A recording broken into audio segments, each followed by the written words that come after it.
been an absolutely blockbuster day in the Premier League and in English football yet again, as Manchester United at 10 a.m. this morning pulled the trigger on the career of Rubin Amorim. So Manchester United are looking for their 11th manager in 13 years. But before I go any further, and I'm waiting for my young friend Ben to join me, who's coming on stream tonight, we're going to discuss this at length. And this is an unbiased stream from two Liverpool fans. We're not going to hold back on this. We're going to give our thoughts as football fans. Welcome to Oliver TV. Like and subscribe. Tell your friends and family about it, and let's grow this channel together. For any other football fans out there of other clubs, if you want me to do a discussion on your club, be it Celtic, who have just sacked their manager at south of the border after 5 weeks in charge, 8 games, 33 days, another manager bites the dust, then just drop me a line. Get your comments in tonight on this, because this is just going to be one which is just going to be it's going to be off the scale, this one. Rubin Amorim, Man United pulled the trigger at 10 o'clock this morning. So get your comments in, get your questions in, and I'll answer them. And Ben will, when he jumps on, to the best of our ability. This is just going to be one where I think, wow, did I see it coming? I said he'd be gone by Christmas. I was wrong on that one. But this morning at 10 a.m, 24 hours after the 1-1 draw with Leeds United, the board of directors at Manchester United decided that Rubin Amorim's fate had been sealed and he was no longer in pole position. But when you turn your back on when you turn against your board of directors and you call them out in a press conference, then you're not going to be there for long, for me. And obviously, this is the case. What's happened this morning? I made some notes this morning. I've been doing my research on Rubin Amorim and Man United, and this is what I came up with. But also, I've got questions for Man United fans out there, because this is mainly for you guys. And I do sympathise with what you're going through and how you're feeling, because I've been there in the 90s with my own club. And it ain't nice. It's not a nice position to be in. But where do Man United go from here? We'll discuss this tonight. But Man United and Jason Wilcox and Amar Barada, they appointed Rubin Amorim in 2014 from Sporting Lisbon, and they paid €11 million to Sporting Lisbon in compensation for him. And 14 months later, they decided to pull the trigger. But they brought him in, and Rubin Amorim, 14 months in, he's gone. 430 days in charge at Man United, 430 days in charge of the club, and he spent 234.8 million in that time. They give him 200 million to spend in the summer, and he brought in Cunha from Wolverhampton Wanderers and Abuma. He was appointed in 2024 from Sporting Lisbon, as I've just mentioned, and Amorim's stats make frightening reading. I mean, he came out and said, he didn't hold back in his press conferences. He came out and he said, and if I'm not the right man, then they'll change. But he wasn't going to change his style of play, his formation, and the way he played football. He played 3 at the back. He played the 4-3-3.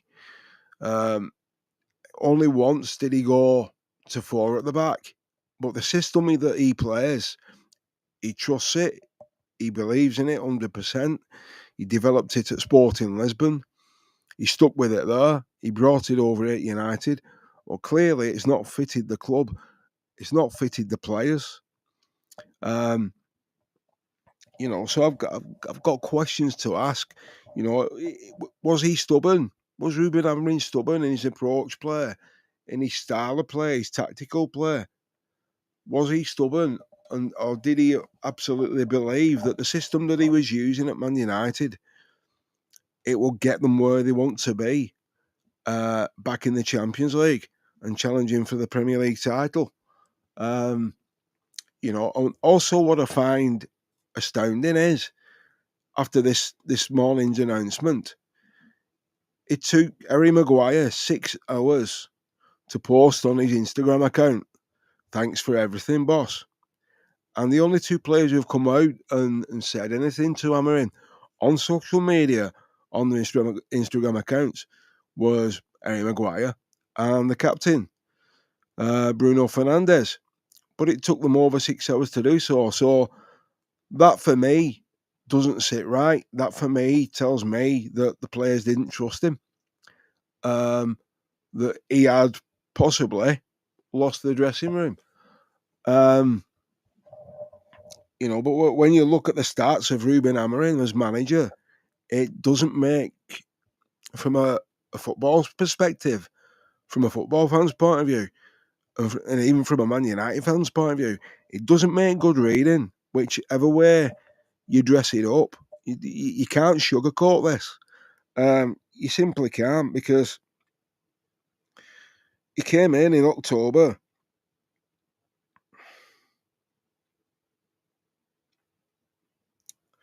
And basically, he said he wasn't going to change. The system doesn't work. It's as simple as that. He said it time and time again, game after game.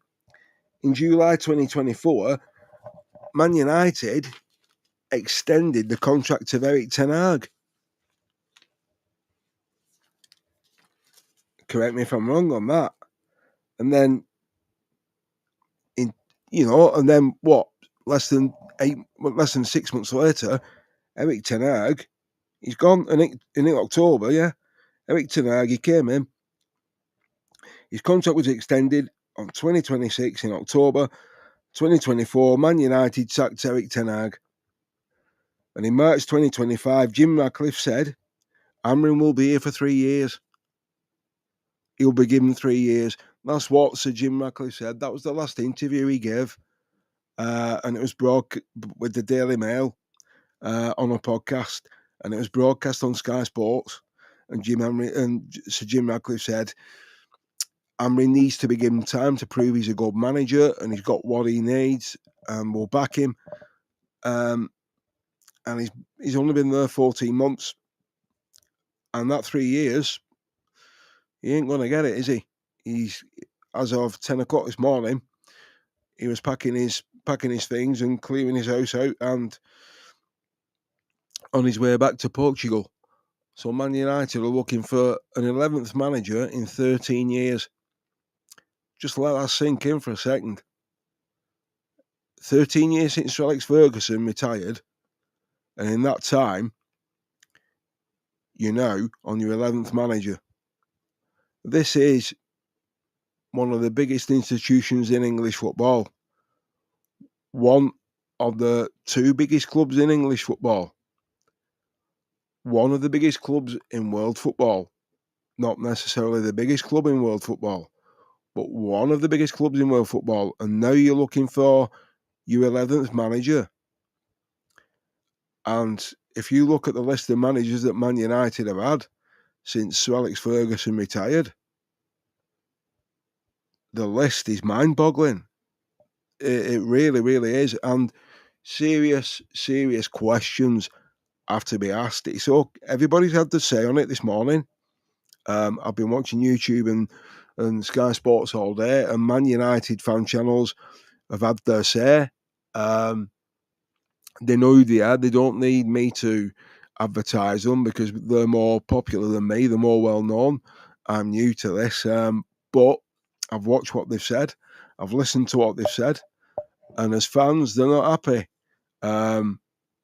One was absolutely gobsmacked, but he called it right. He said he would go, and he also said that Darren Fletcher would be named as interim manager. And lo and behold, this morning, Darren Fletcher's been named as interim manager, and he takes over for the foreseeable. And then his first game is on Wednesday night against Burnley, and that's going to be interesting. But just going back to what I was saying earlier there about Sir Jim Ratcliffe, said Amorim will be for a long time. January the 5th, 10 a.m, 2026, Amorim is sacked. things change very, very quickly at Man United. Amorim said we are the worst team in Man United history. That was one of his press conferences.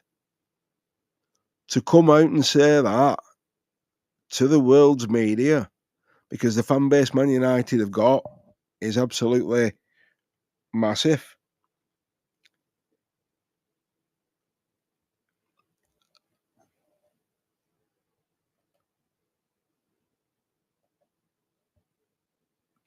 Good evening, Ben. See you, man. Good evening. You okay, mate? Yeah. Well, I don't know. I don't know what you make of this today, mate. But it's just been absolutely. It's off the charts. It's off the scale. I'll just recap what I've been talking about while I was waiting for you. This is Man United's 11th manager coming up now in 13 years.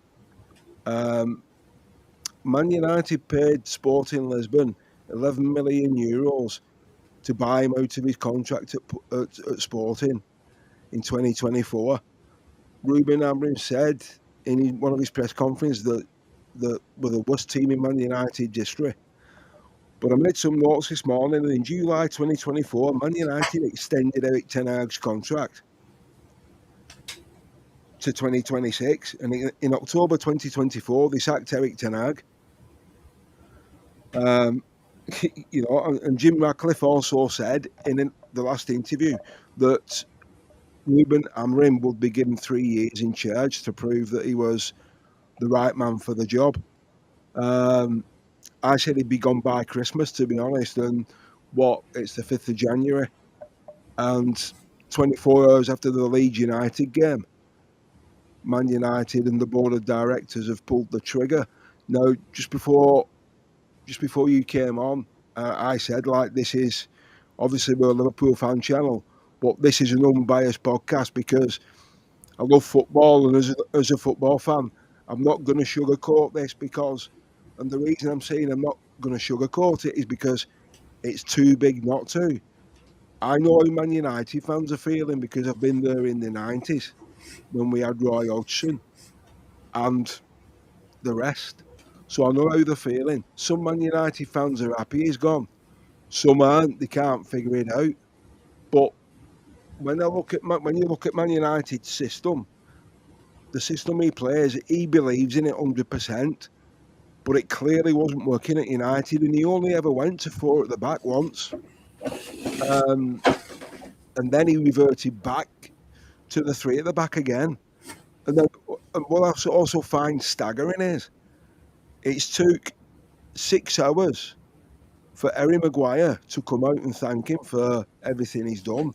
And the only other player who's come out and thanked him is the club captain, Bruno Fernandes.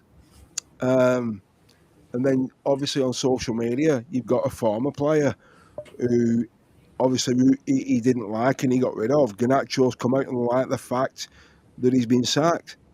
So before I go, I've written a fair bit down, but I'm not going to read it all out yet, Ben, because I want your thoughts on this morning. What did you actually think when you saw it at 10 o'clock? I wasn't surprised. It's been a long time coming. I mean, he's got one of the worst win percentages of any Premier League manager, hasn't he? So Yeah, he's got a 38%. He's won like 13 of 47 Premier League games at Man United. Like, as much as I hate them, you have to admire they have standards still, somewhat standards, and they're not going to tolerate that over there. They have 20 league titles for a reason. I mean, he's had 63 games in charge and he's won 24. He's drawn 18 and lost 21. Now, for a club of that size and that stature, and if you look at their fan base, I mean, their fan base is world renowned. You know, it's obviously I think it's the second biggest club in English football. They'll say they're the first, but there's no denying that they're one of the biggest clubs in world football. I wouldn't say they're the biggest, but they are, and they've got a worldwide following like we have. But they're in that tier. To run the club the way it's being run, I mean, you've got Jason Wilcox and Mr. Berardi who appointed him in 2024. Now, apparently, he had a meeting with Jason Wilcox on Friday morning, and the board weren't happy with the tactics and the way they were playing. And he was quite emotional about it, and he was backing himself. And apparently, the meeting didn't end too well. But my question to all Man United fans out there is, who is to blame for this? Is it Ineos? Is it Sir Jim Ratcliffe? Is it Jason Wilcox? Is it Berardi? Is it the Glaziers? Or is it Rubin Amorim? Who takes the blame for this? Has to be Amorim, because the players they've got don't suit his system, and he continues to persist on it. So, and you say United are one of the biggest clubs. I would agree with that. Unfortunately, they are. They're in that tier, just below Barca and Real Madrid with us and Bayern, I'd say. Yeah. I mean, looking at the statistics make that from a manager's point of view. The statistics make damning reading. He's got a win rate of 38.1%. That's the worst in the history of managers in Man United. There's nobody with a lower win rate than Rubin Amorim. He's got the fewest points in the Premier League of any ever present manager. He's since Amorim was appointed, he's got 58 points, 11 wins. Only Spurs, West Ham, and Wolves have got less. Right now, okay, United are 3 points off the Champions League places, but they're closer to the 15th place in the league as to what they are to the 4th place in the league. But obviously I can go back to the Carabao Cup game when they played Grimsby, and when you see a manager sat in a dugout with a tactics board, there's something not right there, mate. I don't know what your thoughts are as a football fan. I mean, talk about the Grimsby game. He was setting his dugout for the pen shootout. What was your thoughts on that as you was watching it unfold? I found it hilarious, to be fair, because obviously I'm a football fan, but I'm a United hater, so obviously I found it very funny. But at the same time, I'd be very angry if Slot did that, because you get half time and the pre-game to go over your tactics. You shouldn't need to be in the middle of a game, let alone the fact, like I said, he was sat in his dugout the entire time, even during the penalty shootout. Yeah. A bit cowardly. I mean, if I was a United fan, I'd have been embarrassed by that. Because at the end of the day, you're representing the club. You're the figurehead of that club. But clearly, he wasn't happy. I've watched his post-match press conference from yesterday, and he clearly wasn't happy when he came out and said, "I'm the manager, not the coach." He was clearly unhappy that he was being viewed upon as a coach and not a manager. So there's something clearly not right at the top of that football club, and I think this is where it stems. I think Ineos are probably one of the worst things that's probably happened to Man United at this moment in time. They're making a lot of promises, but they're not actually delivering. Now, for me, and I've listened to a lot of United fans this morning, I mean, one of them who's really well known, Mark Goldbridge, he was live on the United stand and he was talking about it. And as he was talking about Amorim and the Leeds game, it broke that they'd sacked him. And he was absolutely fuming. He couldn't believe it. And he called it that Darren Fletcher would end up as interim manager, and he got pelted for it. Now, it's turned out that's what it is, and he's absolutely seething. And rightly so. But I mean, I've looked at Man United's managers here, Ben. Right, since Fergie retired, Fergie had a win rate of 65.2%. Right, and then you're going down and then you got Jose Mourinho, 53.8%, Ten Hag, 51.8%, Ole Gunnar Solskjaer, 51.4. Louis van Gaal, 51.3. David Moyes, 50%. And then Rubin Amorim, 31.4. Right? That's every manager they've had since Fergie retired. And he's the worst win rate of them all. So clearly it didn't work. And I've looked at, I've looked at who the United are targeting to come in. I can't see them. For me, I think with them sacking him this morning, Jason Wilcox must have somebody lined up. You would think. I've seen reports today that Solskjaer's willing to return on an interim basis. Interesting. So, yeah, if that happens, I think it would be good for the short term. Kind of like Gerrard, bring a vibe back to United, some attacking football. Something's got to give. I mean, obviously, I said I put it out on X and what have you, and I said, ask the Man United fans to get the comments in and get the questions in, and we'll answer them the best we can, unbiased. I mean, I'm not laughing at this because I think we're going to be in a very similar position, not too far down the road. So you've got to be careful what you wish for because it might come back and bite you in the backside.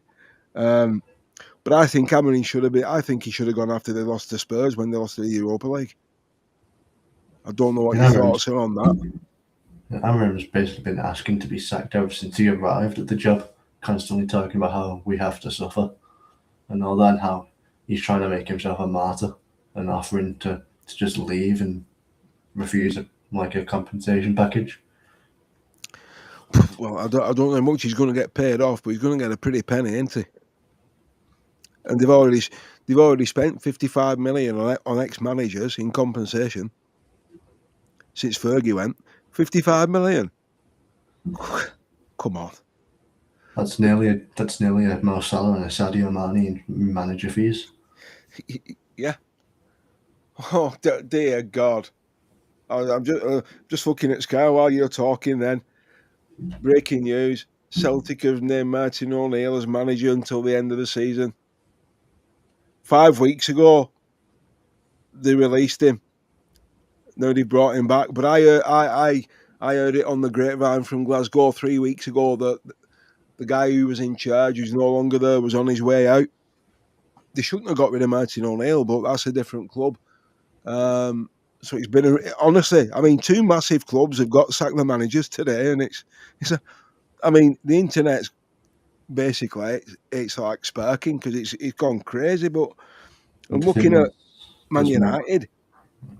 They give Rubin Amorim 232.4 million for spend, and he brought in Matheus Cunha and then Buemo in the summer. They're good signings, but he's not used them properly whatsoever. No. Obviously, he got rid of probably the best left winger they've got in Marcus Rashford.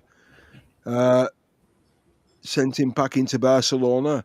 Now, obviously, so I should imagine some Man United fans will be wanting Marcus Rashford to come back, but why would he come back? I think he should stay where he is and get his career back on track. If he's got any ambition as a footballer in playing for England again in the World Cup, then he'd stay at Barcelona.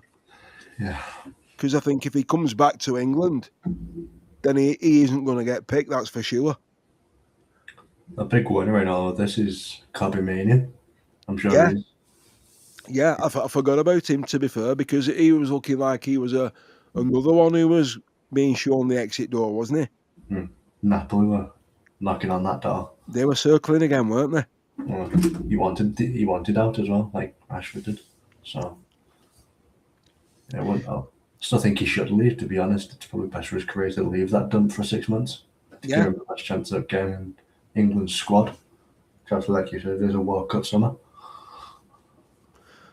So what, from a football point of view, what's actually next for Man United? Where do they go from here? Well, I said ages ago when Ineos took control of football side of things at United.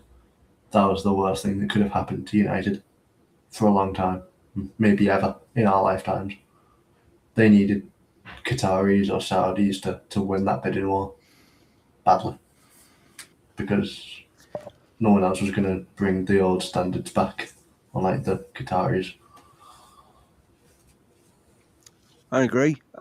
I mean, the Glazers are getting away with this again, but I still think they're a problem, a huge problem, because they're just bleeding the club dry of money left, right, and centre.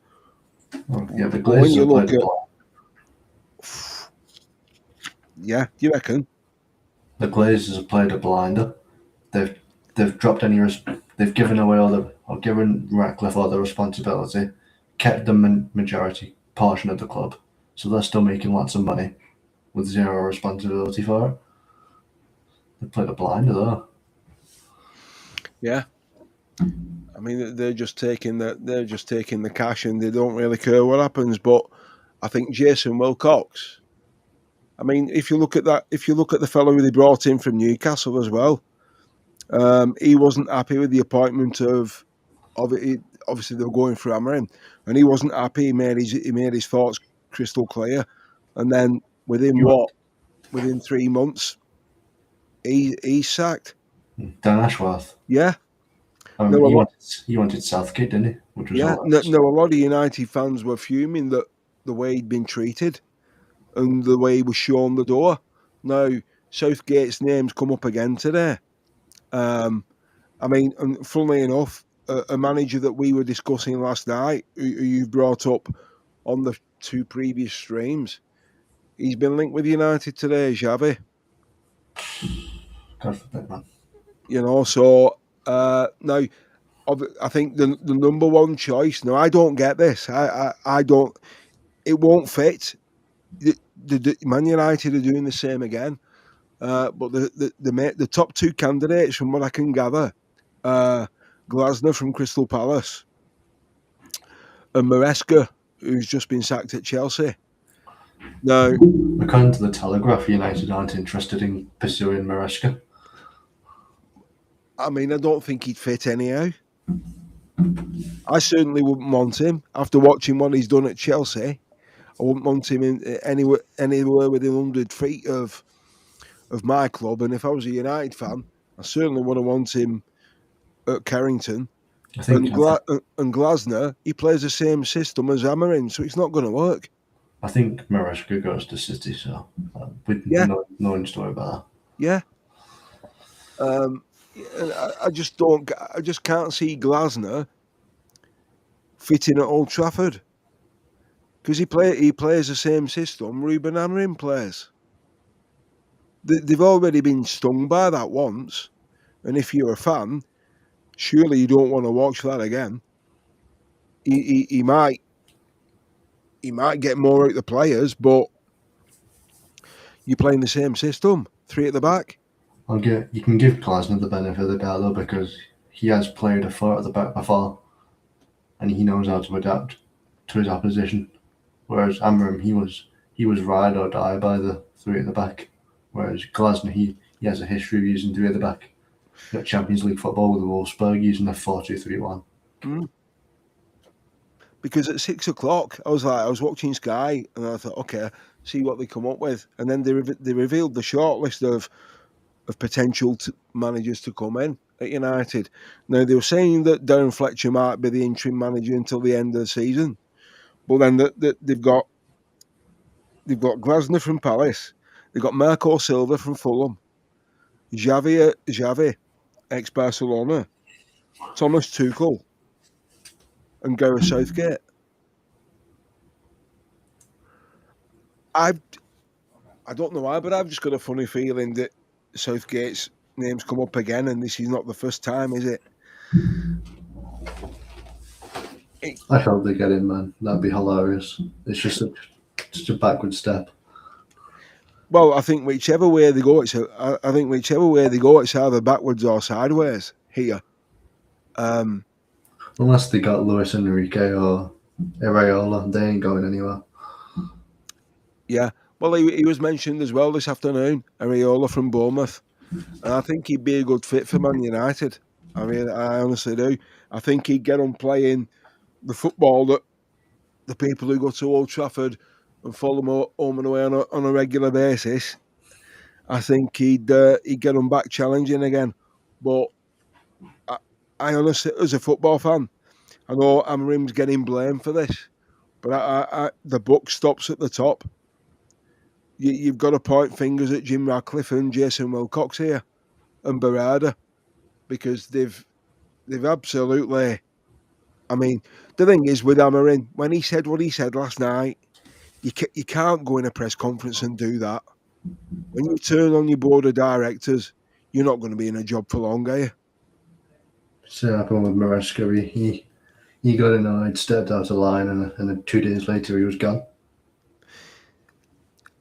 I mean, I've got a funny feeling. I've got a funny feeling here. I might be wrong on this one, but at Man United, I think Jason Wilcox, he's a sporting director, isn't he? No, I think he's got. I don't know, to be honest. That's not his primary role, but he plays a role in recruitment. Yeah, I think he plays a similar role to somebody we have at our own club, Richard Hughes. Now, I think the sporting directors at these two clubs are calling the shots and not the managers or the coaches. I don't think Arne Slot's calling the shots at Liverpool, even though he'd like to. Certainly, Amorim wasn't calling the shots at Old Trafford. I mean, he's been there, 14 months, and he'd still got 18 months left on his contract. So they're going to have to pay him a pretty penny. I mean, he's not going to mind, is he? He's going to get at least 10 million there, surely. His missus will be happy, that's for sure. He'll be going on holiday, and then he'll obviously decide where he wants to go next. Wouldn't surprise me if he goes back to Portugal, but all the old guard have come out from United and they've had to say, Gary Neville, what's his name, Silva. I mean, they've all had the two penneth. I mean, Roy Keane came out a while ago and said he didn't suit United, but there's massive, massive problems at that football club, and it's not going to get. It's not. This is not a quick. This is similar to Liverpool at the minute. This is not a quick fix.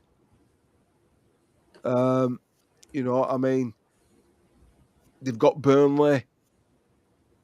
They've got Burnley on Wednesday night. No, Darren Fletcher might get a tune out the players for that one, but it's Burnley. But Burnley aren't pushovers. At Turf Moor, they'll give them a game. They will do, yeah. I mean, they've asked. Obviously, they've asked Thomas Frank how he feels about it today. They've asked Nuno at West Ham. He's another manager who's on the brink of losing his job. Nuno at West Ham. Yeah, it's like the goalkeepers union. All the managers come together. You don't like seeing people lose their jobs, but when you're not good enough and you turn on the board, then you're gonna get the bullet, and that's what's happened with Rubin Amorim. But he should never have got the gig in the first place. There's no one else available at the time, really. Well, I agree. I agree with you. I agree with what you're saying, but there's nobody available now. I do feel bad for whoever's taken over though, because after Burnley, United's fixtures, Brighton, City, Arsenal, Fulham, Tottenham. Oh. That's all in a row, by the way. And two of them are. One of them's at the Arsenal game's at the Emirates. Yeah. And the City, and then the rest are at home, really. So, but still, City and Arsenal back to back for Darren Fletcher. Oof. That's going to be a killer. Oh, I mean, whoever walks into that, I mean, the only thing I can guarantee and I've got a lot of friends who are United fans. The only thing you can guarantee is they'll get the support, they'll get the backing from the fans. United fans, they don't turn on managers, but what they do is something we don't do. They boo the team off.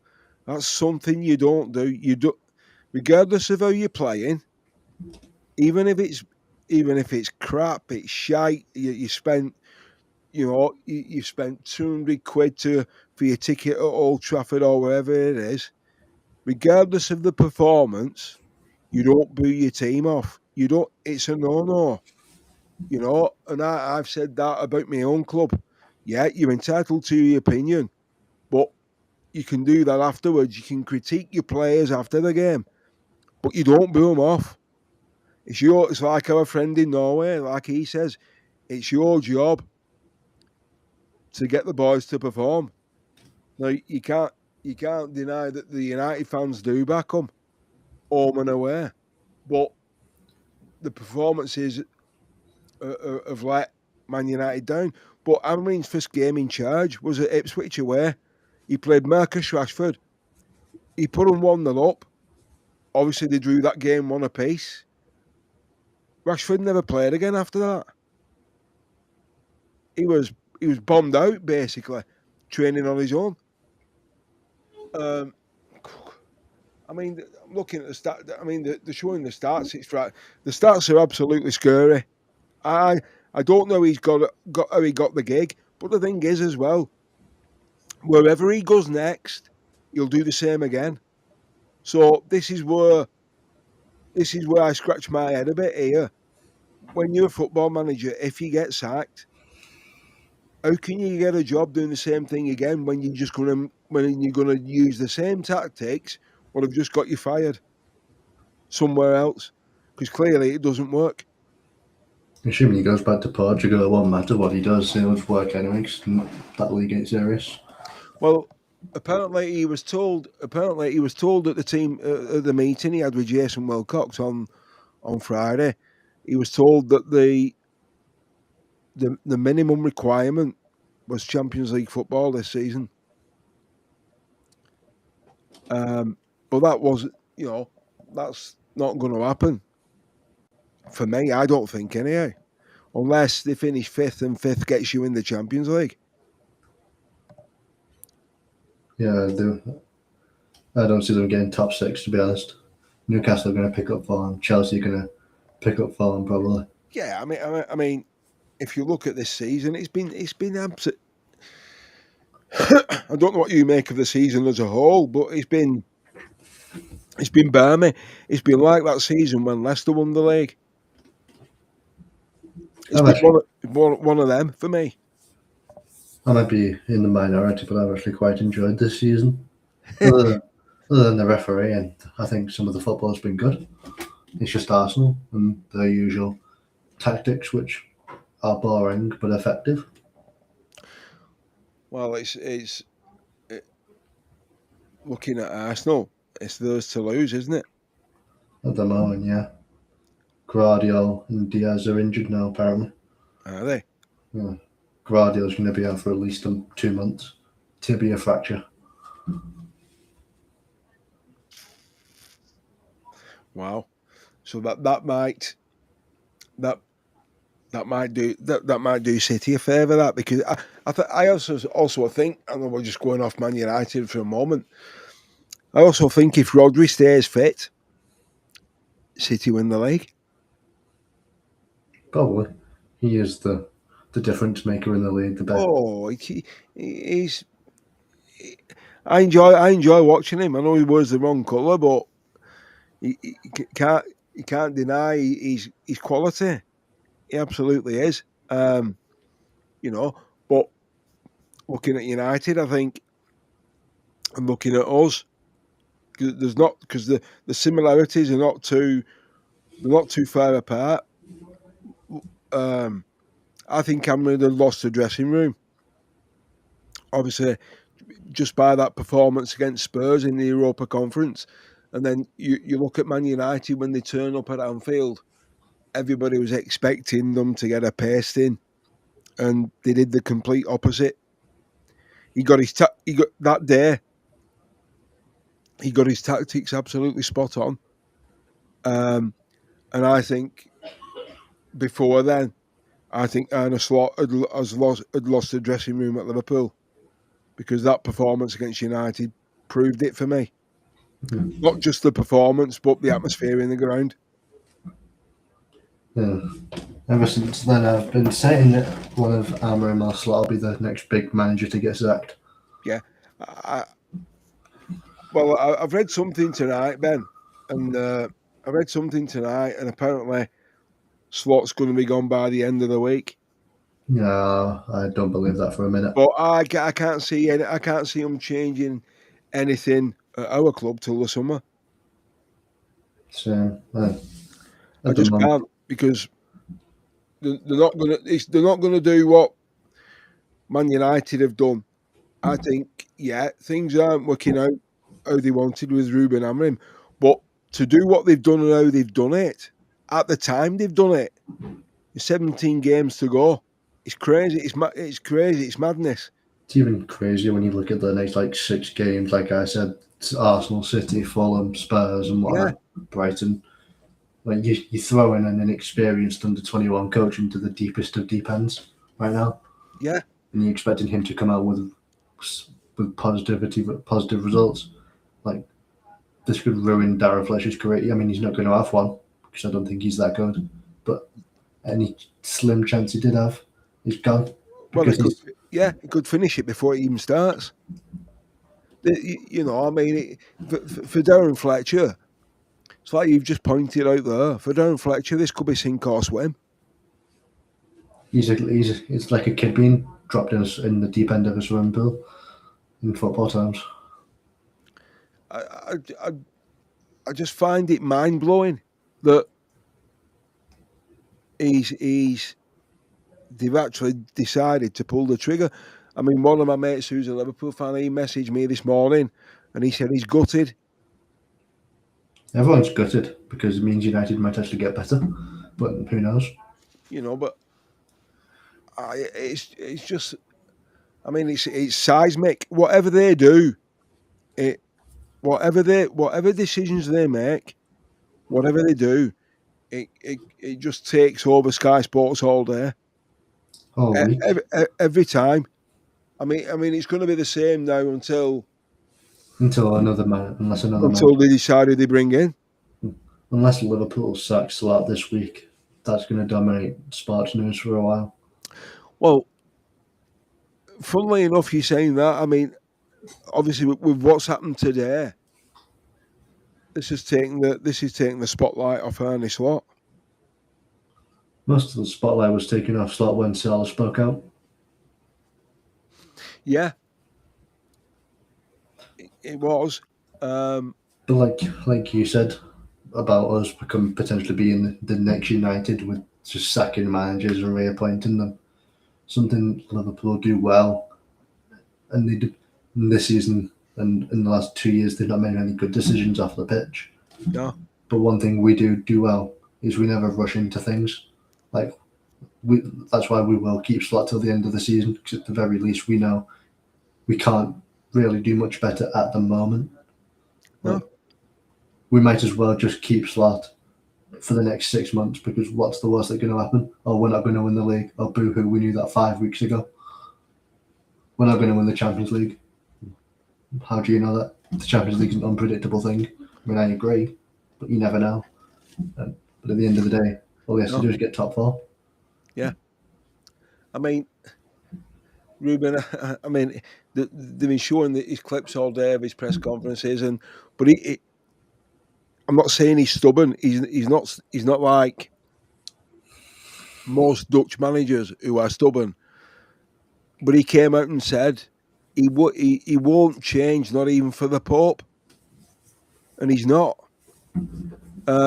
I think the only reason they've sacked him is because he's turned against the board of directors after the game at Leeds.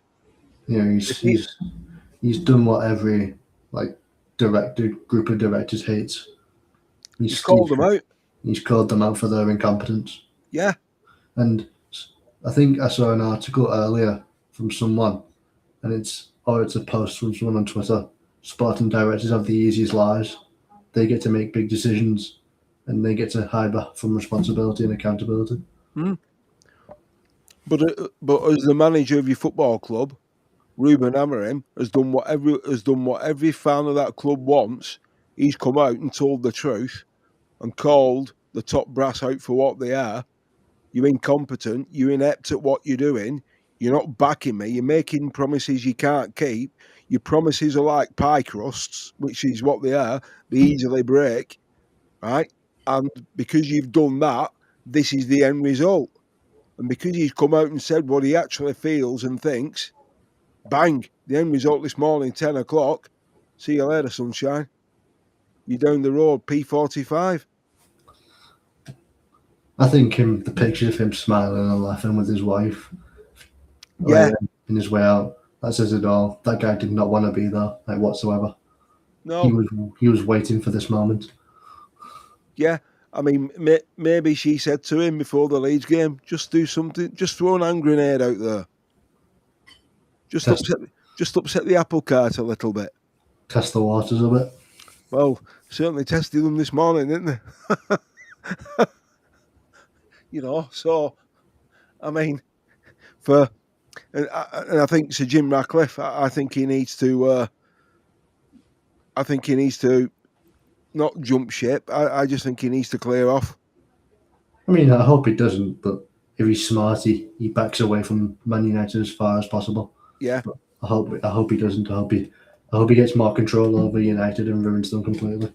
I mean, I know he's a local businessman. He's Man U through and through, but he's decimating the club along with the other two Americans who you never see.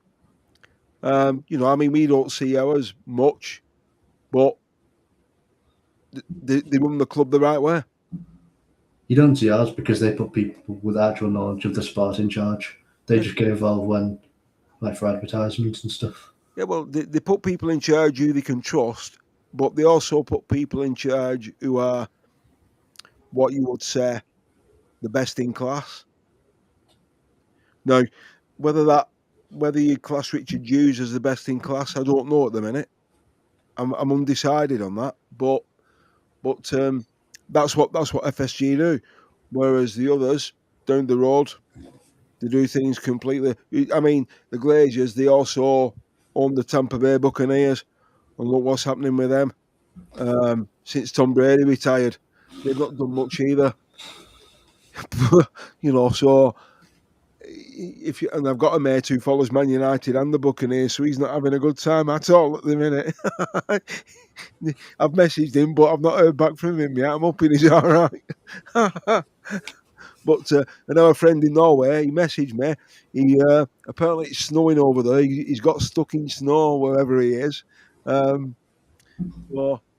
yeah, because it'll be a lot thicker than the crap we're getting, won't it?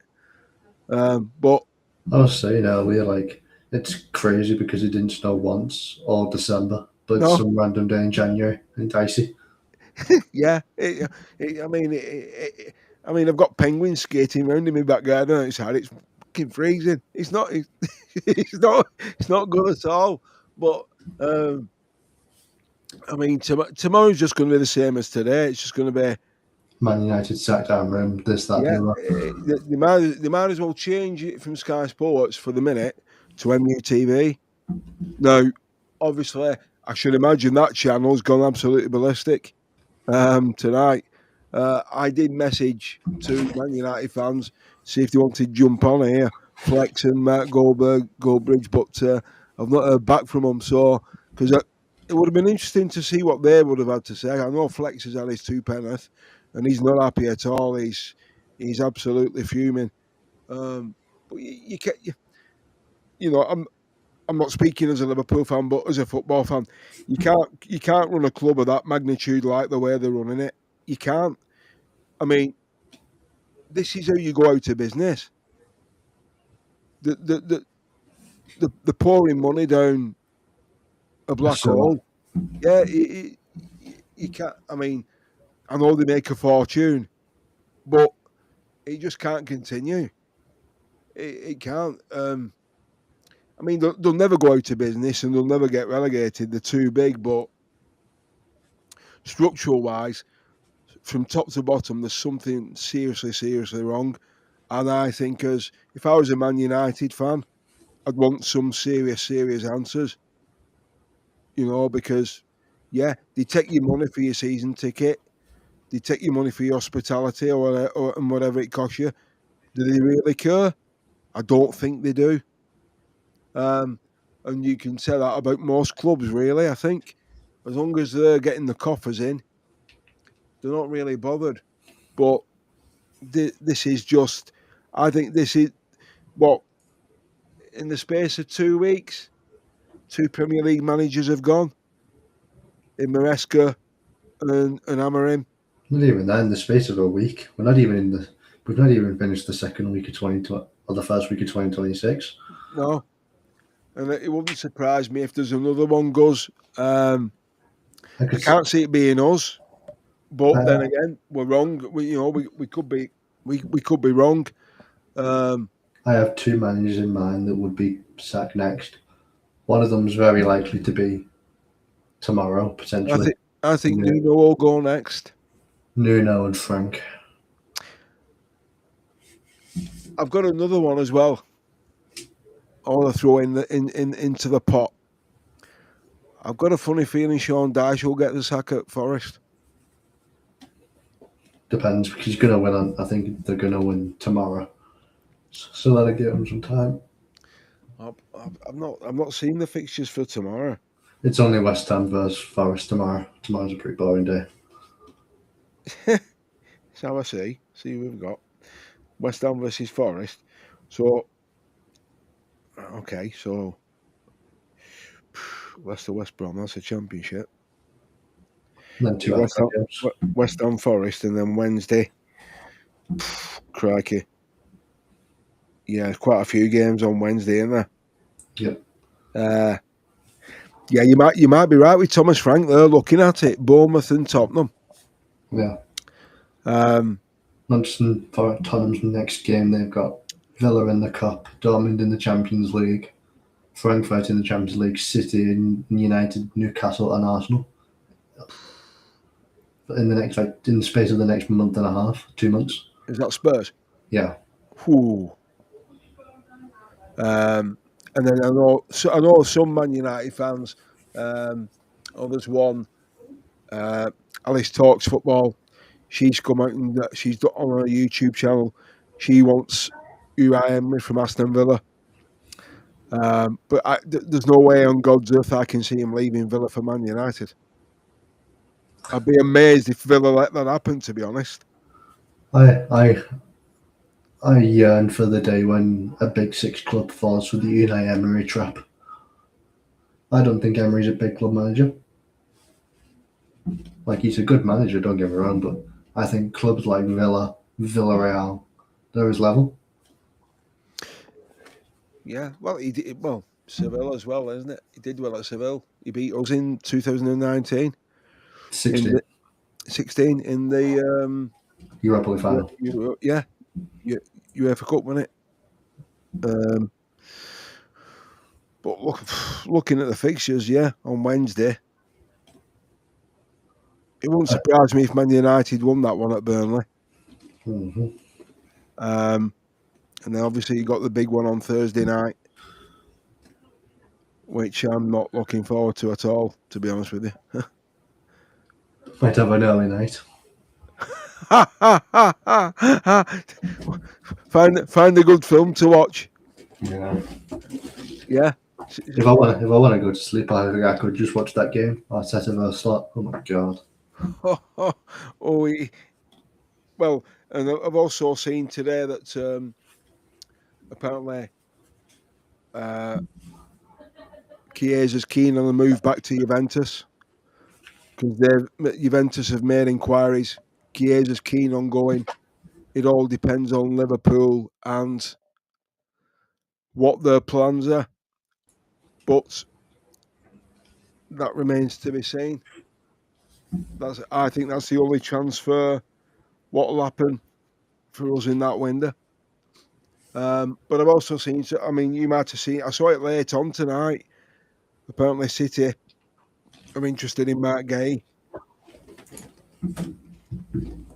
Surprise, surprise.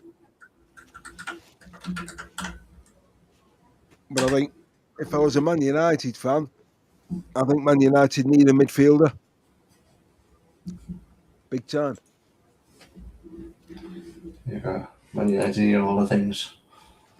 But they certainly need a central midfielder because once they take, looking at how they play, once they take Casemiro off, they just fall apart. And obviously the best player they've got is Bruno Fernandes, without a doubt.